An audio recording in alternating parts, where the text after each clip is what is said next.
आज चलिए शुरू करते हैं पॉलिटिकल दूसरा सेशन। कल इसके बारे में कुछ बात ही कर चुके थे हम लोग, है ना। इसमें से टोटल 22 चैप्टर की बात किए थे, 395 आर्टिकल की बात किए थे, 12 अनुसूची, भारत के संविधान के बारे में बताए थे, आईपीसी धारा, सीआरपीसी धारा, ये सब के बारे में कल बात किए थे। आज आगे कुछ नया चीज पढ़ाएंगे आप लोगों को, इसमें से कुछ नया चीज आप लोगों को बताने जा रहा हूँ, देखते चलिए, है ना। बताए गए थे कि टोटल भारत के संविधान में 22 भाग है। कितना भाग है? तो 22 भाग है। आर्टिकल कितना है? आर्टिकल कितना है? 395। आर्टिकल कितना है? 395।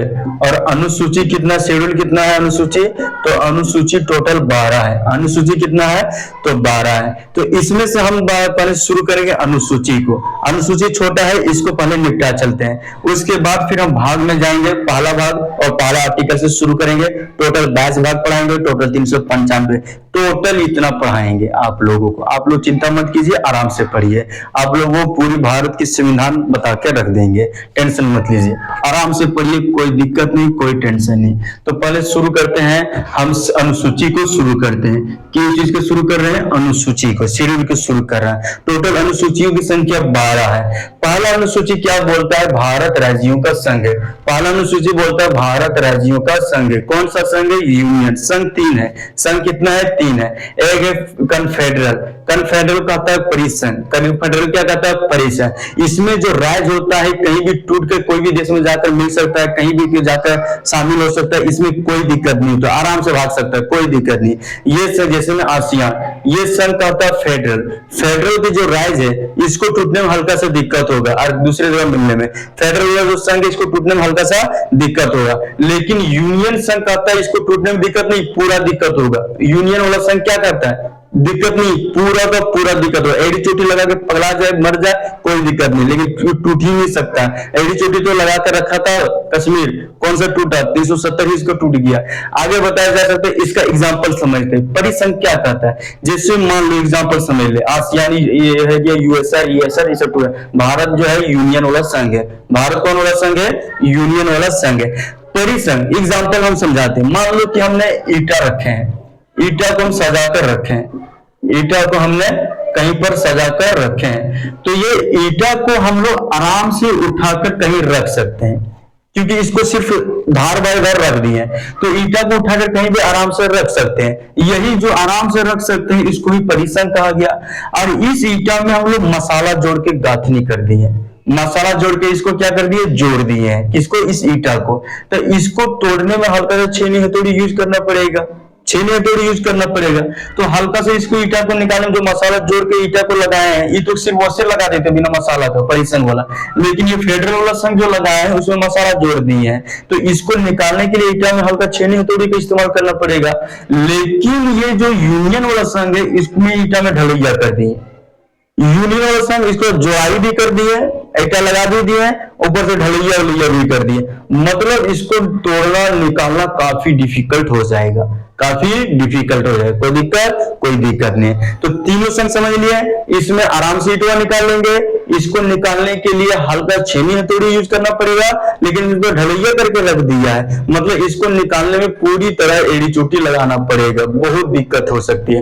तो यूनियन है, भारत क्या है? यूनियन है, ना फेडरल है ना कन्फेडरल है, बल्कि भारत क्या है? यूनियन है। भारत के राज्यों में विभाजन कर सकते हैं, जैसे झारखंड और बिहार की अलग हुआ था। कब अलग हुआ था?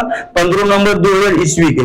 उसी तरह भारत में बहुत सारे राज्यों अलग हुआ था, जैसे में छत्तीसगढ़ एमपी से अलग हुआ, यूपी से उत्तराखंड अलग हुआ था, बहुत सारे राज्यों को अलग किया गया था, है ना। तो भारत में राज्यों का नाम भी बदलाव कर सकते हैं, जैसे मान लो कि मैसूर, पुराना नाम कर्नाटक का पुराना नाम क्या था? मैसूर था, नाम बदल कर कर्नाटक कर दिया।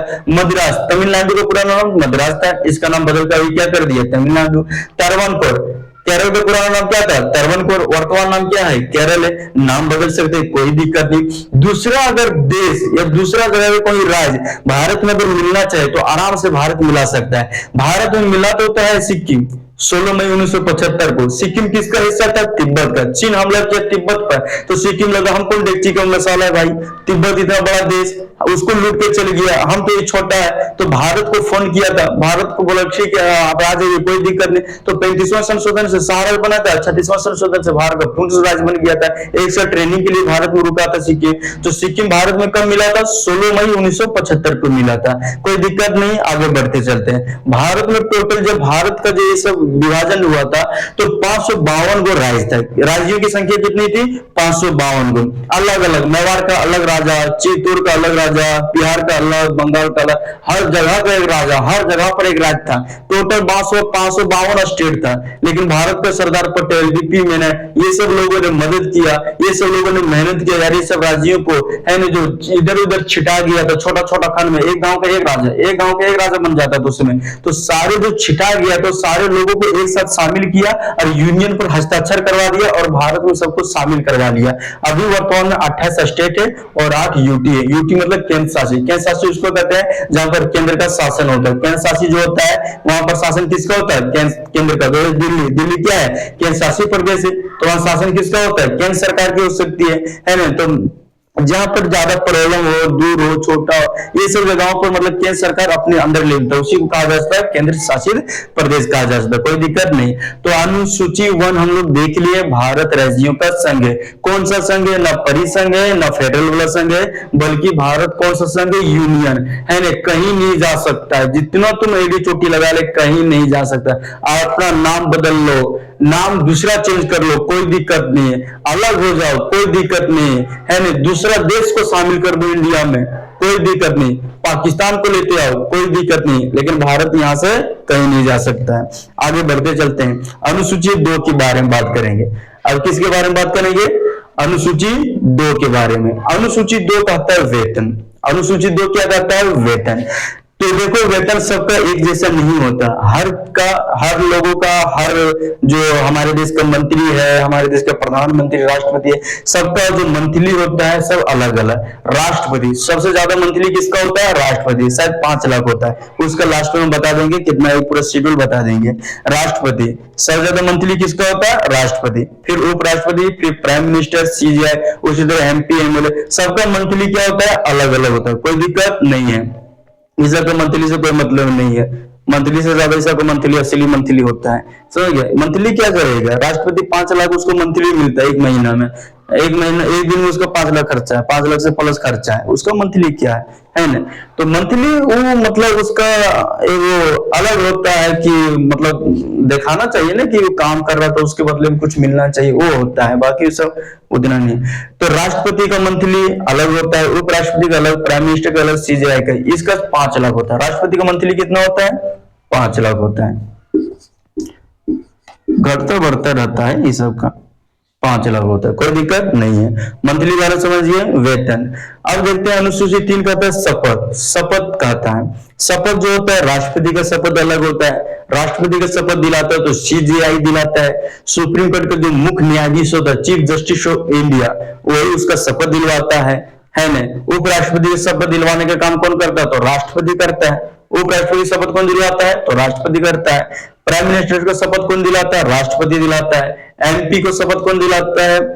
मतलब एमपी का जो मतलब मंत्री, जो कैबिनेट मंत्री बनता है, उसको शपथ कौन दिलाता है? राष्ट्रपति दिलाता है। फिर सीजीआई का शपथ कौन दिलाता है? तो फिर यही राष्ट्रपति सीजीआई का शपथ दिलाता है और यही सीजीआई किसको शपथ दिलाता है? राष्ट्रपति की शपथ। मतलब सबसे ज्यादा शपथ दिलाने का काम जो होता है वो राष्ट्रपति को होता है। सबसे ज्यादा शपथ दिलाने का काम किसका होता है? राष्ट्रपति। बड़ा कुर्सी लगा है राष्ट्र भवन में, वहां पर बस जो बड़ा बड़ा अधिकारी बनते जाता है, जो मुख्य न्यायाधीश बना और बड़ा बड़ा जो पद बनता है उसको शपथ दिलाने का काम इसी का होता है, राष्ट्रपति। राष्ट्रपति मतलब सबसे अधिक उसका काम है शपथ दिलाने का, कोई दिक्कत नहीं है।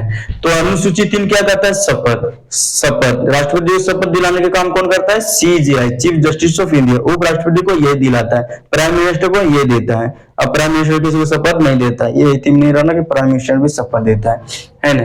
तो अनुसूची 3 हम लोग देख ली। 1 कहता है भारत राज्यों का संघ है। कौन सा संघ है? यूनियन वाला संघ है। अनुसूची 2 क्या कहता है? वेतन। ऐसा को वेतन क्या है? सबका अलग अलग होता है। अनुसूची 3 क्या कहता है? शपथ। राष्ट्रपति का शपथ अलग है, उपराष्ट्रपति का शपथ अलग है, पीएम का शपथ अलग है, सीजीआई का शपथ अलग है, कोई दिक्कत नहीं है। अनुसूची 4 कहता है राज्यसभा का राज्यों का सीट, मतलब कौन सा राज्य में राज्यसभा की कितनी सीटें हैं उसके बारे में बताया गया है। ये जो राज्यसभा का जो इलेक्शन होता है वो डायरेक्टली नहीं, इनडायरेक्टली अप्रत्यक्ष होता है, ये याद रखना। राज्यसभा का इलेक्शन कैसा होता है? इनडायरेक्टली। किसी को पता चलता है कि राज्यसभा का काम वोट हो रहा है, लोकसभा पूरा लिखा रहता है, स्कूल के दुआरी पर लिख देता है लोकसभा चुनाव 2025 2024 ऐसा लिख देता है। लेकिन राज्यसभा का चुनाव कैसा होता है? इनडायरेक्टली होता है। तो यही बोल रहा है कि कितने राज्यों में राज्यसभा की कितनी सीटें, उसके बारे में अनुसूची 4 में जानकारी दिया गया। अनुसूची 5 कहता है SC ST का आरक्षण। अनुसूची 5 क्या कहता है? SC ST का आरक्षण। ये सब छोटे जाति है तो इस सबको आरक्षण मिलना चाहिए, ये सब बहुत अच्छी बात है, भारत में इस सबका आरक्षण होनी चाहिए। अनुसूची 6 क्या कहता है? पूर्वोत्तर राज्यों का प्रावधान। अनुसूची 6 का कहना है पूर्वोत्तर राज्य। पूर्वोत्तर राज्य किसको कहते हैं? पूर्वोत्तर राज्य कौन सा हो सकता है? भारत की पूर्व दिशा वाला राज्य हो सकता है पूर्वोत्तर राज्य। मार्कर का क्या हुआ है? चल नहीं रहा, इंक चला गया क्या इसका? देखो, पूर्वोत्तर राज्यों का प्रावधान, विशेष प्रावधान, पूर्वोत्तर राज्यों को छूट दिया गया, प्रावधान दिया गया, जैसे आसाम है, मिजोरम, उधर त्रिपुरा, अरुणाचल, नागालैंड, वो सब मेघालय, ये सब राज्यों को छूट दिया क्योंकि उधर घने जंगल है, वर्षा अधिक होता है। मेघालय मासीरा चेरापूंजी हर दिन 2 घंटा पानी गिरा कर चल जाता है, डेली वर्षा होना, पहाड़ी क्षेत्र होना, जंगली इलाका होना, बाढ़ वाला क्षेत्र होना, तो सरकार उस सबको कुछ छूट दिया है, कुछ प्रावधान दिया है। तो अनुसूची 6 यही बोलता है कि पूर्वोत्तर राज्यों का प्रावधान के बारे में बात करता है। कोई दिक्कत नहीं, हमने आज टोटल 12 अनुसूची में आपको 6 अनुसूची बता दी है, बचा हमारा 6 अनुसूची, और भी 1-2 दिन में उसको खत्म कर देंगे। फिर हम पार्ट 1 में जाएंगे, भाग 1 जाएंगे, भाग भारत के संविधान के 22वें भाग में एक भाग शुरू करेंगे, और उसका एक आर्टिकल से आपको 395 आर्टिकल तो आपको बताएंगे। तो इसमें से किसी कोई दिक्कत नहीं हो सकता है। अनुसूची 1 कहता है भारत राज्यों का संघ है, परिसंघ नहीं, ये संघ नहीं, बल्कि यूनियन, जितना भी कुछ भी कर लो भाग नहीं सकता है, पकड़ के रख लिया भारत ही सबको, है ना। उसके बाद फिर अनुसूची 2 का आता है वेतन। सबका वेतन क्या है? अलग अलग है। इसका वेतन कितना है? राष्ट्रपति का 5 लाख वेतन है। अनुसूची 3 क्या कहता है? शपथ के बारे में। शपथ भी अलग अलग है, कौन किसको शपथ दिलाता है? राष्ट्रपति किसको शपथ दिलाता है? सीजीआई। फिर यही सीजीआई किसको शपथ दिलाता है? राष्ट्रपति को दिलाता है। उपराष्ट्रपति को यही शपथ दिलाता है, और राष्ट्रपति फिर किसको शपथ दिलाता है? मतलब राष्ट्रपति का काम है खाली शपथ दिलाना, मतलब ज्यादा इसके शपथ ज्यादा ये सब काम करते हैं, शपथ दिलाते हैं, बड़ा बड़ा जो अवार्ड होता है ये सब देने का काम, दादा साहब फाल्के, ये सब पद्म भूषण, पद्म विभूषण, ये सब राष्ट्रपति का ज्यादा ही सब काम होता है। अनुसूची 4 क्या कहता है? राज्यसभा में राज्यों की सीट, मतलब कौन सा राज्य में कितना राज्यसभा की सीट है उसके बारे में जानकारी। राज्यसभा जो होता है इनडायरेक्टली वोट होता है, अप्रत्यक्ष चुनाव होता है। SC ST का आरक्षण अनुसूची 5 है। SC ST जो हमारे देश का छोटे जाति है उसको छूट दिया गया हर चीजों में। अनुसूची 6 क्या होता है? पूर्वोत्तर राज्यों का छूट है। पूर्वोत्तर राज्यों को भी छूट होना चाहिए क्योंकि वे बाढ़ प्रभावित क्षेत्र है, सब पहाड़ी जंगल इलाका है, भारत सरकार उस सबको छूट दिया गया। तो आज हम क्लास से यही तक देखते हैं, बाकी क्लास कल समझते हैं। जय हिंद।